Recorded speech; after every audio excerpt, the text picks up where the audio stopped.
Gek ukrek sak dulita.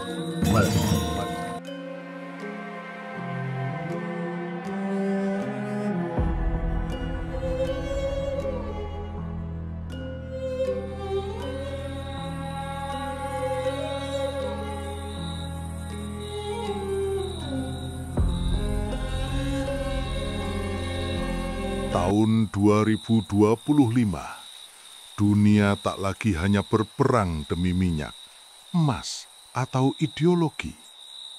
Di jantung Asia Tenggara, dua bangsa bersaudara, Kamboja dan Thailand, berdarah di bawah bayang-bayang sebuah candi tua, peninggalan wangsa Sailendra dari tanah Jawa, yang selama 1000 tahun tertidur dalam kabut mitos. Di perbatasan sengketa antara Thailand dan Kamboja, berdiri candi kuno bernama Prasat Wijaya Kambojananda, yang selama ini disongko hanya bagian dari reruntuhan Khmer. Namun, arkeolog dari Universitas Leiden menemukan naskah kuno bertuliskan aksara Jawa kuno. Diterjemahkan bunyinya, iki pusakane wangsa Sailendra, turunan saka tanah Jawi. Yen direbut bakal ndadekake Rahsapati lan Prahara. Ini adalah pusaka wangsa Sailendra, keturunan dari tanah Jawa. Siapapun yang merebutnya akan memicu bencana dan kematian. Dunia arkeologi gempar, tapi para pemimpin politik justru mencium aroma kekuasaan. Dua negara podo rebutan klaim. Thailand mengklaim candi itu bagian dari kerajaan Sukhothai. Kami pelestari warisan Asia Tenggara yang sah. Kamboja menolak. Tidak, itu peninggalan leluhur Khmer. Bahkan batu-batunya diambil dari Gunung Phnom Kulen. Tapi tak ada yang tahu, candi itu sebenarnya dibangun oleh laskar wangsa Sailendra yang melarikan diri dari Jawa setelah keruntuhan Sriwijaya. Mereka membawa pusaka, kitab dan arca yang disembunyikan di dalam perut bumi. Dan kini reruntuhan itu memanggil darah dari keturunannya untuk kembali bertarung. 14 Februari 2025, drone tempur Thailand menembus langit Kamboja. Kuil tua itu menjadi ladang peluru. Kamboja membalas dengan rudal darat ke udara. Pasukan gerilya mulai menyerbu dari hutan. Dunia panik, tapi tak bisa mencegah. Di tengah reruntuhan, seorang biksu tua dari Laos berkata lirih, candi itu bukan sekadar batu. Itu tempat roh leluhur Sailendra tertidur. Kalau dibangunkan dengan dendam, Asia akan digulung gelombang kutukan kuno.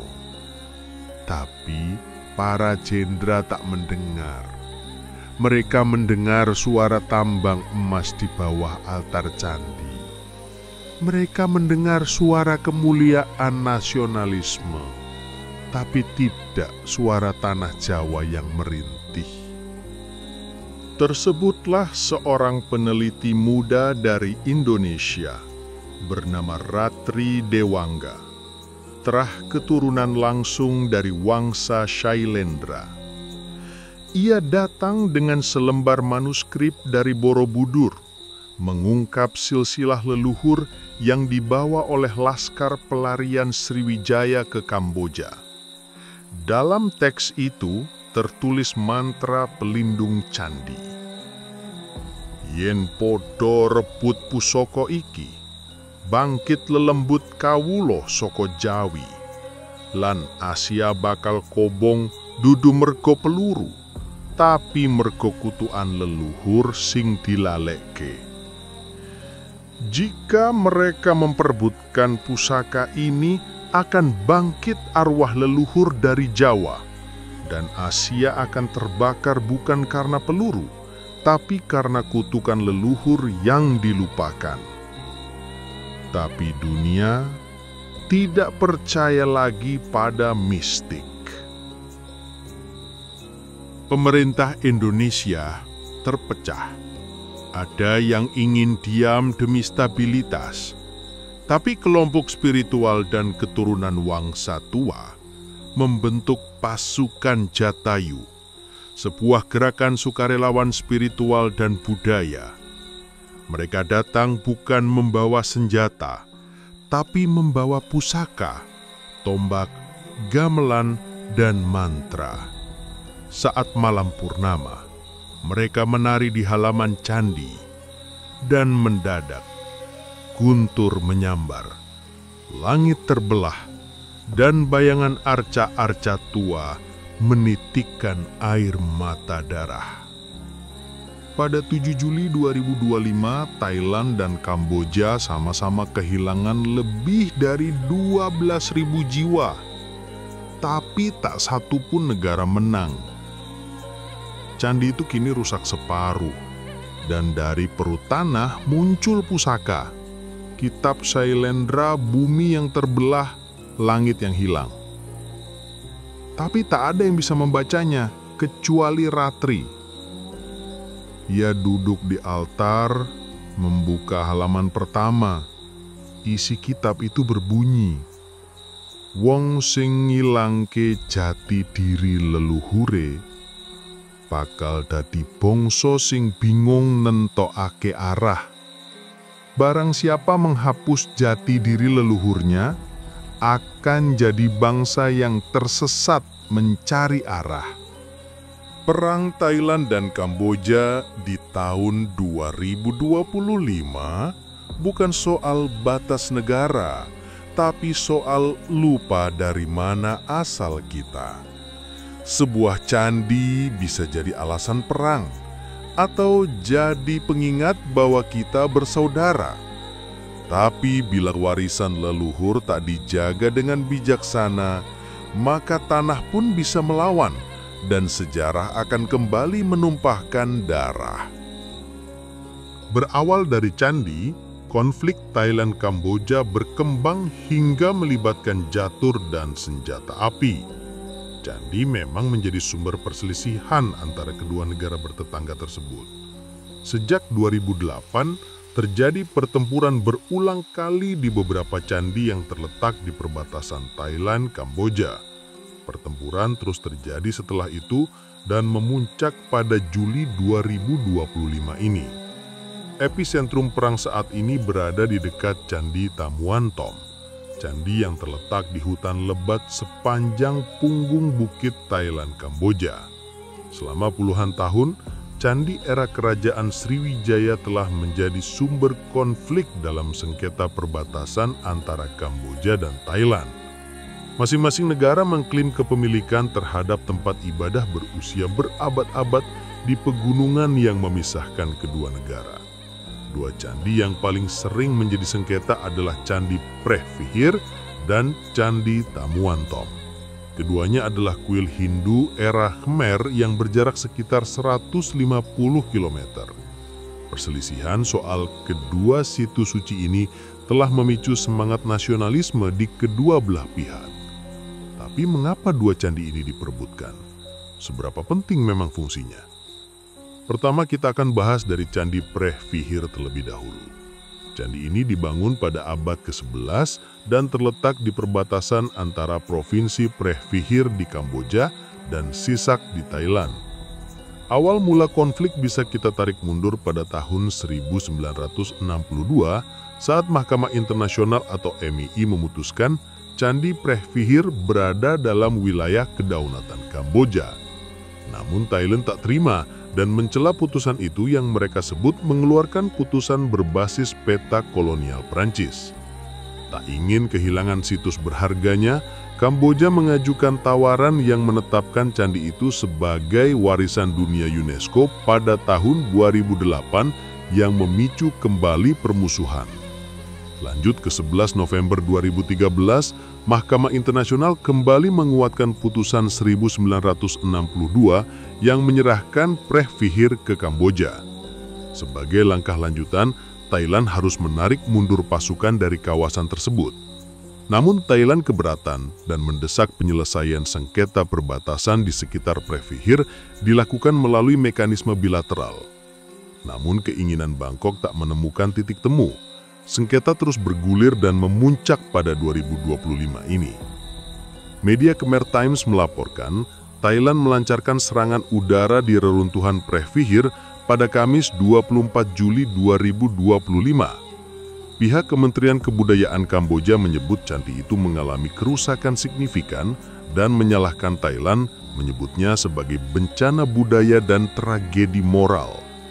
Konflik di sekitar Candi Preh-Vihir meluas ke Candi Tam Nguyen Tom yang berjarak sekitar 153 km arah barat. Sebenarnya ada juga candi lain seperti Tam Nguyen Tok atau Tak Rape, tapi kita akan fokus dulu ke Tuen Tom. Tam Nguyen Tom adalah bagian dari kompleks Candi Tam Nguyen, kelompok candi Hindu Khmer abad ke-11 yang terletak di sepanjang perbatasan Thailand-Kamboja. Situs suci yang didedikasikan untuk Dewa Siwa ini terletak di pegunungan Dang Rek. Lokasi candi berada di perbatasan antara provinsi Odar Menon Kiai di Kamboja dan Surin di Thailand, menjadikannya titik fokus ketegangan antara kedua negara. Kamboja mengklaim kepemilikan berdasarkan batas-batas historis Kekaisaran Khmer, sedangkan Thailand menegaskan candi itu berada dalam wilayahnya. Kompleks Tam Nguyen Tom juga mencakup dua candi lain yang lebih kecil, salah satunya adalah Tam Nguyen Toch. Meskipun dilindungi sampai batas tertentu, sebagian besarnya tinggal reruntuhan. Sebenarnya peranglah yang membuat candi-candi ini menjadi pusat perhatian. Dalam perkembangan terbaru, Thailand mengerahkan 6 jet tempur F-16 untuk menyerang Kamboja, menyusul eskalasi konflik di wilayah perbatasan. Ke-6 jet tempur F-16 ini berangkat dari Pangkalan Udara Ubon Ratchani pada Kamis 24 Juli 2025 untuk menyerang target militer Kamboja. Serangan itu dilakukan setelah bentrokan bersenjata terjadi di 6 titik perbatasan, termasuk penembakan oleh pasukan Kamboja ke arah pangkalan militer Thailand di Provinsi Surin. Imbas saling serang yang terjadi, pemerintah Thailand melaporkan lebih dari 100.000 warga sipil Thailand terpaksa mengungsi dari wilayah perbatasan menyusul bentrokan bersenjata dengan Kamboja. Dilaporkan ada 16 orang yang tewas akibat bentrokan tersebut. Thailand merinci ada 14 poksi dan 1 tentara Kamboja tewas. Meski deru serangan artileri, roket hingga jatur masih memanaskan bentrokan antara kedua kubu. Namun analis menilai konflik Thailand dan Kamboja tak akan meluas di luar perbatasan. Sebastian Strengio, jurnalis yang pernah tinggal di Kamboja, yang juga seorang pengamat, mengatakan kedua negara ini masih dapat menahan diri untuk mencegah eskalasi perang besar-besaran. Meski begitu, Strengio tak menampik jika kondisi konflik keduanya cukup rapuh dan bisa saja memicu perang yang lebih besar. Dari batu jadi bara, 2 candi kuno warisan peradaban berubah jadi medan sengketa yang membara. Thailand dan Kamboja tak hanya berdebat soal sejarah, tapi saling lempar serangan di langit dan darat. Warisan budaya kini retak di tengah amarah. Diplomasi tertinggal di belakang derujah tempur. Ketika situs suci jadi sasaran dan rakyat sipil terpaksa mengungsi, kita diingatkan yang sering kali dalam konflik bukan hanya tentara, tapi sejarah, kemanusiaan, dan akal sehat itu sendiri.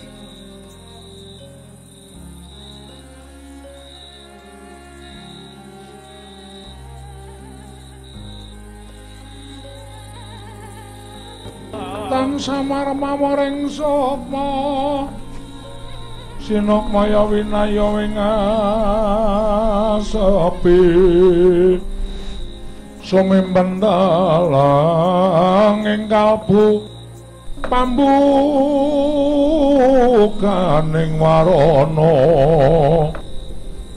talen saking liyep layaping aluyup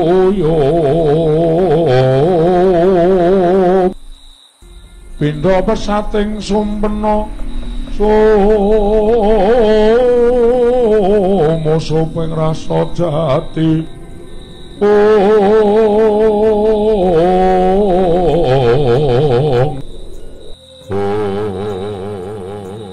aku lelono iki tanpa ammu lan tanpa dengki nglerengke angkara nglerengke murka netepi rasa kang jati suwung ngawung-ngawung suwung ngawung-ngawung ora ono sing ana dudu zat sira zat ingsun zat sira zat ingsun ingsun ya sira sira ya ingsun ya sira sira ya